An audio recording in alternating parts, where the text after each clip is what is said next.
If you're a heritage speaker who's looking to improve your language skills, then this video is for you. You've probably noticed that speaking Spanish feels a little different than it does for native speakers, and you might be making some mistakes without even realizing it. As a heritage speaker myself, who relearned Spanish to native level fluency, I know how frustrating it can be to make these mistakes. But the good news is, they can be fixed. In today's video, we're going to cover some of the most common mistakes that heritage learners make, and more importantly, how to avoid them so that you can start speaking Spanish more fluently and accurately. Now, as someone with both a bachelor's and master's degree in Spanish linguistics, I spent years studying how heritage speakers acquire language and the unique challenges they face. In fact, the mistakes I'll be covering today are based on the research from the article Heritage Languages: Language Acquired, Language Lost, and Language Regained by Silvina Montrud, which dives deep into the linguistic patterns of heritage speakers and how their language evolves over time. So, not only will I be speaking from my own personal experience as a heritage speaker, but also from solid research from the field of Spanish linguistics. But before we begin, are you personally struggling with learning or relearning Spanish? Maybe you feel like your speaking confidence isn't where you want it to be, or you're frustrated with not being able to fully understand or express yourself in Spanish. Perhaps you've tried different methods but still find yourself stuck or unsure on how to move forward. I'd love to offer you a free Spanish fluency strategy session where we'll sit down together, dive deep into your unique challenges and goals, and create a personalized plan to help you reach intermediate fluency or beyond. This is a no-pressure consultation where you'll get expert advice and actionable feedback based on your needs. During our session, we'll identify the key obstacles holding you back in your Spanish learning journey, discuss practical strategies and resources to help you overcome these challenges, and I'll help you build a clear plan for gaining fluency and feeling confident using Spanish in your daily life. I know how it feels to struggle with language skills, and that's why this session is totally free. I want to give you the support you need to succeed without any pressure. I've been through the process myself and understand exactly what it takes. So if you're ready to take the next step in your Spanish learning journey, click the link in the description below to book your free session today. Let's get you on the path to fluency and build the confidence you deserve. First, let's talk about the typical struggles that heritage Spanish learners face. Heritage speakers often have a basic understanding of Spanish from their family or their community, but sometimes there are gaps in grammar, tense usage, and even pronunciation. The problem is some of these mistakes become ingrained over time and can feel hard to shake. But don't worry, these aren't flaws, they're just part of the process of language acquisition. Understanding these common mistakes is the first step to improving your Spanish, sounding more like a native speaker. So let's dive in. One of the most common mistakes that heritage learners of Spanish make is confusing the preterite and imperfect tenses, especially with stative verbs. Now, for those of you who might not be familiar with the terms preterite and imperfect, the preterite is used to talk about actions that were completed in the past. For example, in the sentence, ayer comí pizza. Yesterday I ate pizza.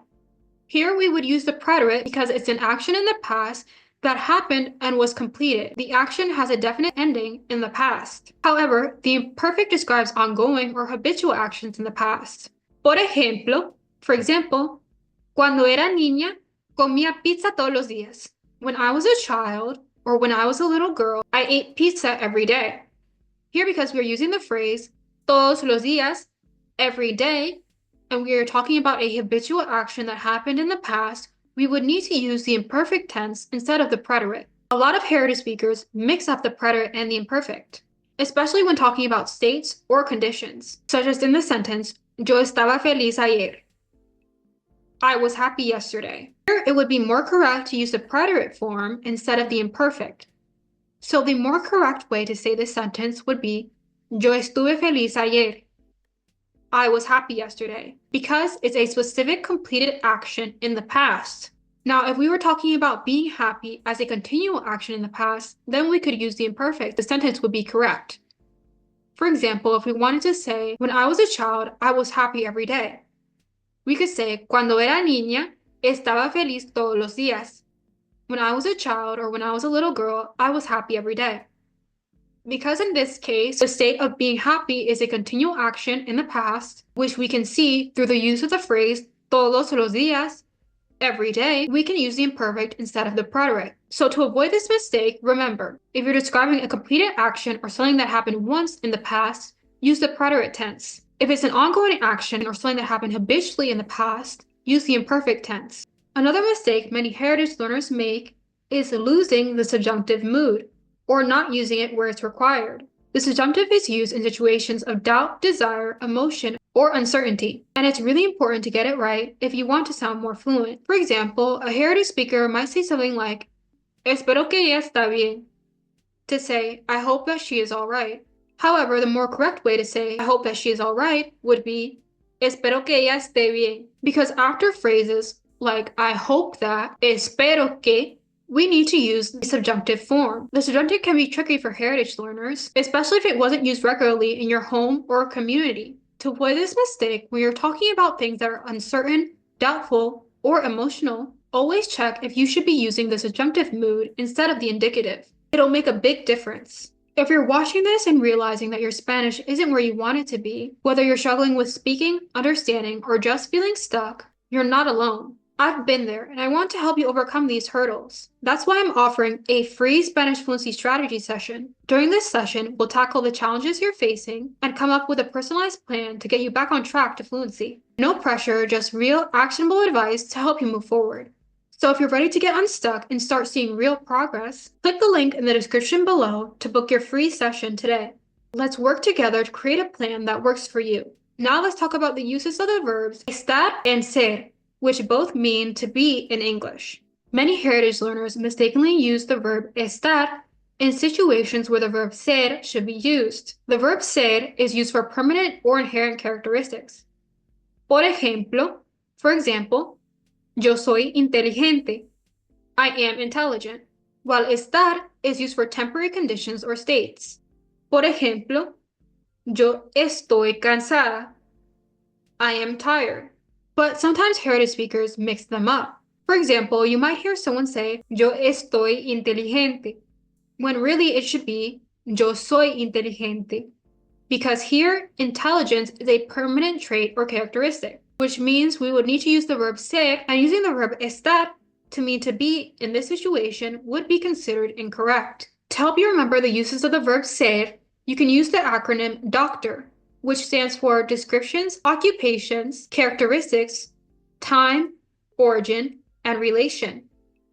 And to remember the uses of the verb estar, you can use the acronym PLACE, which stands for position, location, action, condition, and emotion. So to avoid this mistake, ask yourself, is this a temporary condition that would require the use of the verb estar, or a permanent trait which would require the use of the verb ser?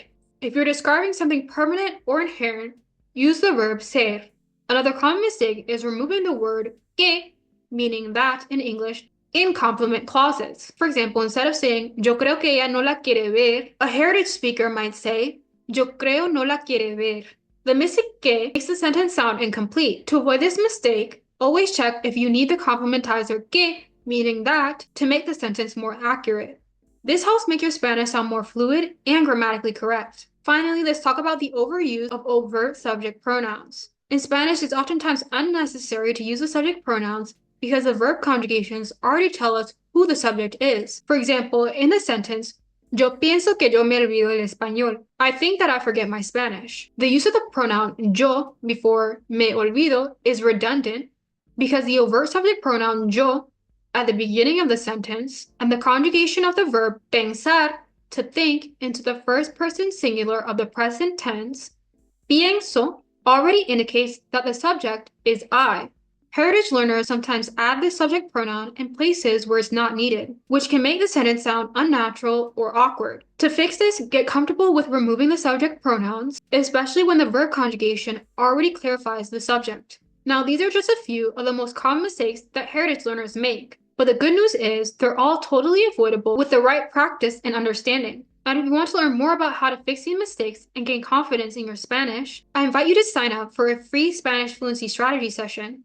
During this session, we'll tackle the challenges you're facing and come up with a personalized plan to get you back on track to fluency. No pressure, just real, actionable advice to help you move forward. So if you're ready to get unstuck and start seeing progress, click the link in the description below to book your free session today. Let's work together to create a plan that works for you. Así que muchísimas gracias por ver este video. So thank you very much for watching this video, and I can't wait to speak with you in one of our Spanish fluency strategy sessions. Hasta pronto!